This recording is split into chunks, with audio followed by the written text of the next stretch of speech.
جماعت اسلامی ہند ملک پیٹ کی جانب سے شہر میں طوفانی بارش کے بعد موسیٰ ندی چادر گھاٹ کے کناروں پر آباد سیلاب زدہ بستیوں شنکر نگر، رسول پورہ، موسیٰ نگر اور کمال نگر میں راحت کام جاری ہے۔ تاحال 600 خاندانوں کو فوڈ پیکٹس مہیا کیے گئے اور نقصانات کا اندازہ کرنے کے لیے ایک جامع سروے کے بعد 200 انتہائی متاثرہ خاندانوں میں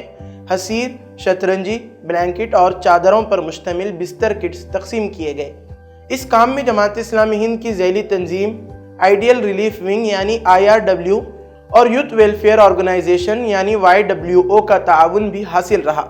یوتھ ویلفیئر آرگنائزیشن کی جانب سے دودھ اور روزمرہ استعمال کی ضروری اشیاء کا عطیہ کیا گیا،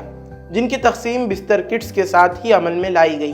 ریلیف کٹس کے منظم طریقے سے تقسیم کے لیے IICD اعظم پورہ پر ایک سینٹر قائم کیا گیا تھا، جہاں سروے کے دوران کوپنز پانے والے متاثرین میں کٹس کی تقسیم عمل میں لائی گئی۔ ریلیف ٹیم کے کوارڈینیٹر جناب محمد عبدالودود نے بتایا کہ عثمان ساگر اور حمایت ساگر کے دروازے کھولنے کے بعد چادر گھاٹ برج سے متصل بستیاں پانی میں گر گئی تھیں